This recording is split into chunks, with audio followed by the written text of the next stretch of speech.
11th admission 2025-26 तर आता विद्यार्थ्यांसाठी आनंदाची बातमी कशी तर बघू शकता।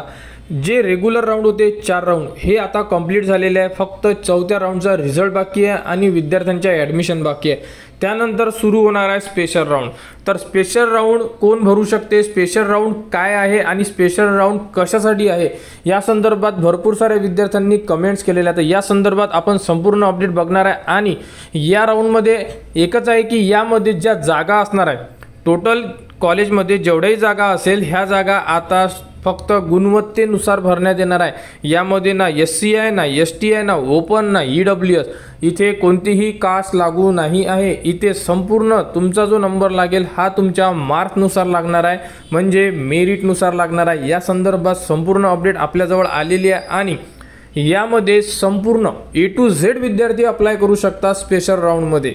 फक्त ज्या विद्यार्थ्यांनी ॲडमिशन ऑलरेडी घेतलेली आहे आणि जे जर ॲडमिशन कॅन्सल नसेल केली तर ते विद्यार्थी फॉर्म भरू शकत नाही आहे। पण ज्यांनाही आतापर्यंत प्रवेश मिळालेला नाही आहे ते विद्यार्थी या राऊंडमध्ये प्रवेश घेऊ शकतात। तर बघू शकता यामध्ये कोणती अपडेट देण्यात आलेली आहे। तर सर्वप्रथम ज्या 4 फेऱ्या आहे म्हणजे नियमित रेग्युलर राऊंड 4 हे राऊंड आता कंप्लीट झालेले आहे। मी अगोदरच तुम्हाला व्हिडिओच्या स्टार्टिंगला सांगितलेलं आहे। फक्त यामध्ये आता जो रिझल्ट लागेल चौथ्या राऊंडचा त्यामध्ये विद्यार्थी प्रवेश घेणार आणि त्यानंतर संपूर्ण ज्या जागा आहे ह्या ओपन करून ठेवण्यात येणार आहे। तर बघू शकता विशेष फेरी म्हटल्या जाते याला, म्हणजे special round 1 open to all, म्हणजे संपूर्ण जागा ह्या ओपनमधून भरल्या जातात, पर्सेंटेज वाईज भरल्या जातात। नियमित 4 फेऱ्या संपल्यानंतर ओपन टू ऑल फेरीचे आयोजन केले जाईल। नियमित फेऱ्यांमध्ये प्रवेश न मिळालेल्या विद्यार्थ्यांबरोबर प्रतिबंधित केलेल्या सर्व विद्यार्थ्यांना या फेरीमध्ये सहभागी होता येईल। सर्वांसाठी खुली राहणार आहे ही जी राऊंड असणार आहे। आता या फेरीमध्ये केवळ गुणवत्तेनुसार होतील, आरक्षण लागू नसेल। आपण तेच सांगितलेलं आहे की या राऊंडमध्ये हा राऊंड याच्यासाठी चांगला आहे की यामध्ये कोणतीही रिझर्वेशन नाही आहे ना, कुठे कोणत्या SC वाल्या विद्यार्थ्याला जागा असेल, STच्या जागा असेल किंवा कोणतीही कास्टची जागा असेल तर यामध्ये तो विद्यार्थी घेतला जाणार नाही आहे। यामध्ये फक्त मेरिट, ज्या विद्यार्थ्याला जास्त मार्क्स आहे त्या विद्यार्थ्याला कॉलेज मिळण्याचे चान्सेस जास्त आहे। या प्रकारे तुम्ही जेवढे कॉलेज देणार या राऊंडमध्ये सेम कॉलेज आपण 1 ते 10 देऊ शकतो, यामध्ये जास्त कॉलेज देऊ शकत नाही। त्या 10 मधून ज्या कॉलेजच्या कट ऑफमध्ये तुम्ही फिट होणार त्या कॉलेज तुम्हाला अलॉट होणार। अशा प्रकारे स्पेशल राऊंड 1 होणार आहे। भरपूर साऱ्या विद्यार्थ्यांनी विचारलं की यामध्ये स्पेशल काय आहे, तर यामध्ये रिझर्वेशन नाही आहे। कारण आतापर्यंत तुम्ही बघितलं असेल कट ऑफ लिस्ट बघता, त्यानंतर व्हॅकन्सी बघता की तुम्ही म्हणता की अरे माझ्या कास्टची जागा नाही आहे यामध्ये। जसं की OBC वाले विद्यार्थी म्हणत होते की सर आमच्या जागा नाही आहे, नंबर लागेल का।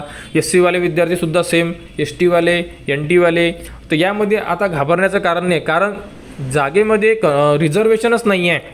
संपूर्ण जागा ओपन कास्टमधून भरण्यात येणार आहे। तर चौथा राऊंड कंप्लीट झाल्यानंतर स्पेशल राऊंड 1चे फॉर्म सुरू होणार। स्पेशल राऊंड 1मध्ये आपल्याला परत संपूर्ण कॉलेजेस ॲड करायचे आहे। त्या संदर्भात संपूर्ण अपडेट तुम्हाला वेळोवेळी आपल्या चॅनलवर देणे सुरू आहे आणि अंदाजित 4 तारखेपासून स्पेशल राऊंड 1चे फॉर्म सुरू होण्याची दाट शक्यता आहे।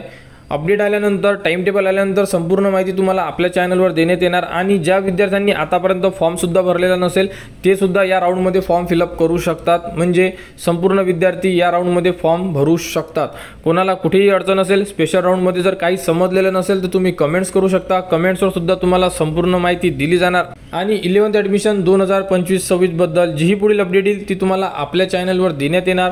त्यासाठी आपल्या चॅनलच्या कनेक्टमध्ये राहा, चॅनलला सबस्क्राईब करा व हा व्हिडिओ इतरांपर्यंत शेअर करा।